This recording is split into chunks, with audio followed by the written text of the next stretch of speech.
എങ്കിൽ ഞങ്ങൾ ഒന്നും കഴിക്കില്ല. നിങ്ങൾക്കാര് ഈ പട്ടിണി കിടന്ന് കാര്യം കാണാനുള്ള വഴി പറഞ്ഞു തന്നത്? ഓ, നിങ്ങളുടെ അമ്മയായിരിക്കും. കുറെ അധികം പറ്റിക്കലായിട്ടാണല്ലോ നിങ്ങളുടെ അമ്മ നടക്കുന്നത്. ഞങ്ങളുടെ അമ്മയെ കുറ്റം പറയുന്നിടത്ത് ഞങ്ങൾ നിൽക്കില്ല. കൊള്ളാലോ മനസ്സിലിരിപ്പ്. ഇത്തിരി ഉള്ളൂവെങ്കിലും ചിന്തിച്ചു കൂട്ടുന്നുണ്ടല്ലേ. മാഡം, ഇത് ദേവകിയമ്മ. ദേവകിയമ്മയ്ക്ക് ചില സങ്കടങ്ങളുണ്ട്. അത് മാഡത്തോട് പറയാൻ വേണ്ടി വന്നതാ. ശരി, ദേവികമ്മ ഇരിക്കൂ. ഞാനിവിടെ നിന്നോളാം സാറേ. നിങ്ങളെപ്പോലുള്ളവർ വരുമ്പോൾ ഇരിക്കാനാ ഈ കസേരയൊക്കെ ഇവിടെ ഇട്ടിരിക്കുന്നത്. ഇരിക്കൂ. ഇനി പറയൂ, എന്താ ദേവകിയമ്മയ്ക്ക് പറയാനുള്ളത്? എന്താ സങ്കടം? എന്റെ സങ്കടം എന്റെ മകനെക്കുറിച്ചാ. എനിക്ക് പറയാനുള്ളതും അവനെക്കുറിച്ച് തന്നെയാ. വളരെ കാലത്തെ കാത്തിരിപ്പിന് ശേഷം കിട്ടിയ മോനാ. പേര് ദിലീപ്. +2 വരെ അവനെ പഠിപ്പിച്ചു. തൊഴിലുറപ്പിന് പോയി മറ്റുള്ളവരുടെ വീടുകളിൽ അടുക്കളപ്പണി ചെയ്തുമൊക്കെയാ ഞാൻ അവനെ പഠിപ്പിച്ചത്. അവനെ കൂടാതെ എനിക്കൊരു മോള് കൂടിയുണ്ട്. അവള് 10ൽ പഠിക്കുന്നു. അപ്പോ ദേവകിയമ്മയുടെ ഭർത്താവ്? കുടുംബം നോക്കില്ലായിരുന്നു. കുടിച്ച് കുടിച്ച് കരള് നശിപ്പിച്ചു. 4 വർഷം മുൻപ് മരിച്ചു. പിന്നെ എന്റെ പ്രതീക്ഷ മുഴുവനും എന്റെ ഈ മകനിലായിരുന്നു. അവൻ പഠിച്ചൊരു നിലയിലെത്തിയ എന്റെ ഈ കഷ്ടപ്പാടൊക്കെ മാറുമല്ലോ.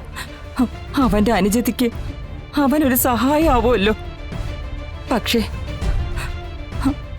അവന്റെ പോക്ക് അച്ഛനേക്കാൾ കുഴപ്പം പിടിച്ച വഴിയിലൂടെയായിരുന്നു. മയക്കുമരുന്ന്.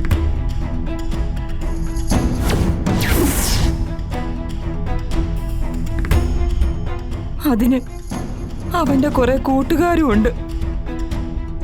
ഞാൻ എന്റെ മോളെയും കൊണ്ട് ഇപ്പൊ എന്റെ വീട്ടിൽ കഴിയുന്നത് പേടിച്ചിട്ടാ സാറേ.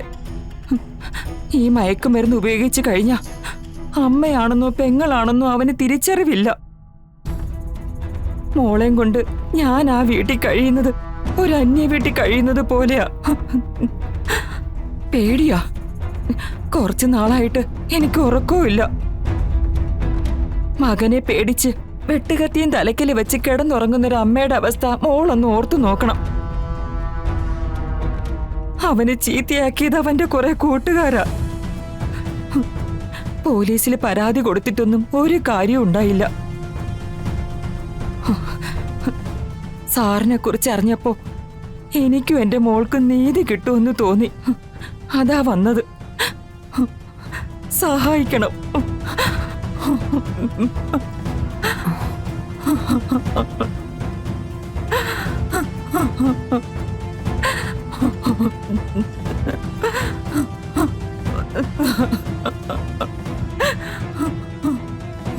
പേടിക്കണ്ട, എന്റെ മോൻ. പരിഹാരം ഉണ്ടാക്കാം. വാക്കുകൾ കൊണ്ടല്ല തൃപ്തിപ്പെടുത്തേണ്ടതെന്ന് എനിക്കറിയാം. പ്രവർത്തിച്ചു തന്നെ തൃപ്തിപ്പെടുത്തും, ഉറപ്പ്. എങ്കിൽ സാറിനെ ദൈവം രക്ഷിക്കും, രക്ഷിക്കും. എന്താ ഇത്? ദേവകിയമ്മ സമാധാനത്തോടെ പൊയ്ക്കോളൂ. ദേവകിയമ്മയുടെ മകനെ നല്ല കുട്ടിയായി തിരിച്ചു തരാൻ ഞാൻ വേണ്ടത് ചെയ്തോളാം. ഉറപ്പ്. സാറിനെ ദൈവം കാക്കും.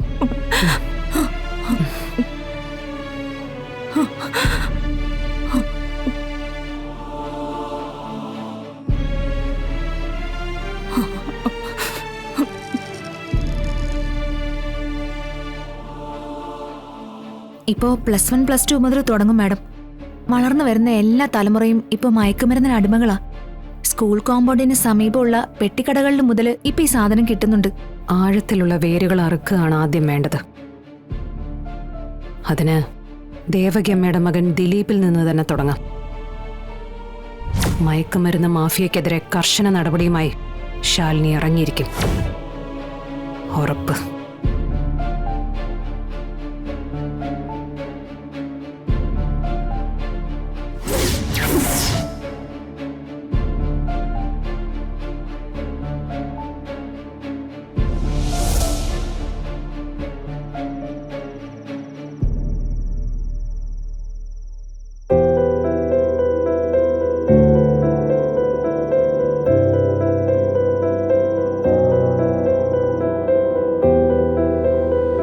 സത്യ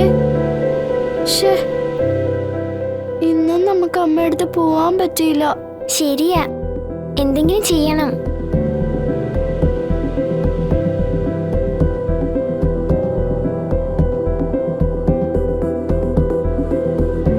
മക്കളെ ഇതാ കഴിക്കേ. നിങ്ങൾ അങ്ങോട്ട് വരാത്തോണ്ടാ പൊന്നി ആന്റി ഇതുമായിട്ട് ഇങ്ങോട്ട് വന്നത്. ഞങ്ങൾക്ക് വേണ്ട. അയ്യോ അത് പറഞ്ഞാ പറ്റില്ല. ഇത് മുഴുവൻ നിങ്ങൾ കഴിച്ചില്ലെന്നറിഞ്ഞാലേ സത്യമ്മ ആന്റിയാ വഴക്ക് പറയുക. ഞങ്ങൾക്ക് ഞങ്ങളുടെ അമ്മയടുത്ത് പോണം. അത് പോകാലോ. ആദ്യം നിങ്ങൾ എന്തെങ്കിലും കഴിക്ക്. ഞങ്ങൾക്ക് വേണ്ടെന്ന് പറഞ്ഞില്ലേ? പപ്പി, എന്ത് പപ്പി ഈ കാണിക്കുന്നേ? എന്താ കാണിച്ചെന്നാ ചോദിച്ചത്? ഞങ്ങൾക്ക് ഞങ്ങളുടെ അമ്മയുടെ അടുത്ത് പോയാ മതി. ഒരമ്മയുടെ അടുത്ത് ഒരു അച്ഛൻ്റെ അടുത്ത് നിങ്ങൾ പോകുന്നില്ല. നിങ്ങൾ ഇവിടെ എന്റെ ഈ വീട്ടിൽ താമസിച്ചാ മതി. എങ്കിൽ ഞങ്ങൾ ഒന്നും കഴിക്കില്ല. നിങ്ങൾക്കാര് ഈ പട്ടിണി കിടന്ന് കാര്യം കാണാനുള്ള വഴി പറഞ്ഞു തന്നത്?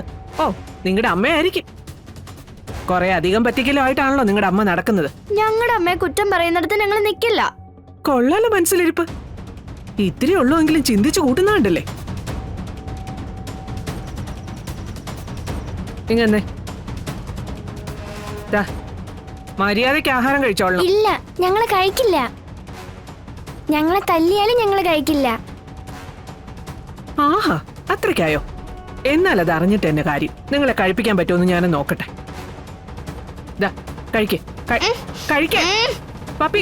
ഈ ഭാമ എന്ത് കൊച്ചു സമാധാനം കൊടുക്കത്തില്ല.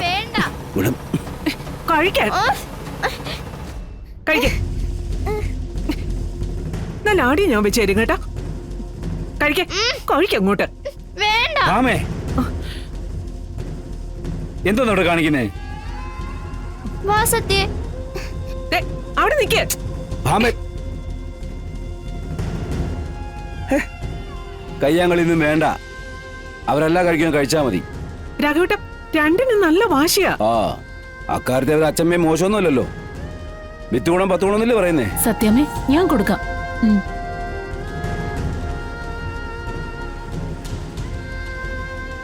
രാഘവട്ട, എന്നെ കൊണ്ടൊന്നും പറയിപ്പിക്കരുത് കേട്ടോ. അല്ലാതെ തന്നെ വെറഞ്ഞു നിൽക്കുക ഞാൻ. കുട്ടികളെ കൂട്ടിലിട്ട് വളർത്താനൊന്നും പറ്റത്തില്ല. ഇതുപോലെ ഭീഷണിപ്പെടുത്തിയും പേടിപ്പിച്ചും കൂടെ നിർത്താനും പറ്റത്തില്ല. ഓ, ദേ, ഞാൻ ഇപ്പോഴും പറയുവാ, അവരവരുടെ അമ്മയുടെ കൂടെ വളരുന്നതാണ് നല്ലത്. നീ ഇനി എങ്ങനെയൊക്കെ വളർത്തിയാലും ശരി, പൊന്നുകൊണ്ട് തുലാഭാരം നടത്തിയെന്ന് പറഞ്ഞാലും ശരി, അവരവരുടെ അമ്മയുടെ അടുത്തേക്ക് തന്നെ പോവും. ആ അതെ, ഇപ്പൊ നീ ഇവരുടെ അമ്മയുടെ അടുത്തേക്ക് പറഞ്ഞു വിട്ടാലേ നിന്നോടവർക്ക് ഒരല്പമെങ്കിലും സ്നേഹം ഉണ്ടാവും. ഇല്ലെങ്കിലേ ഇല്ല, അവർ തന്നെ ശപിക്കും. നീ ഒന്ന് തീർന്നു കിട്ടാൻ വേണ്ടിയിട്ടേ ചിലപ്പം അവർ സർവേശ്വരോട് പ്രാർത്ഥിച്ചെന്നിരിക്കും. അതിനൊക്കെ ഇടവരുത്തണോ ഭാമേ? ഞാൻ പറയാനുള്ള പറഞ്ഞ്, ഇനിയെല്ലാം നിന്റെ ഇഷ്ടം പോലെ. ഓ, ആയിക്കോട്ടെ. ആ, ഞാൻ പറഞ്ഞില്ലെന്ന് വേണ്ട. മക്കളെ മക്കളെ, നിങ്ങൾ എവിടെ പോയി? എന്തിയേ? എങ്ങനെ പിള്ളേരൊന്ന് കാര്യങ്ങൾ പറഞ്ഞ് മനസ്സിലാക്കുന്നേ?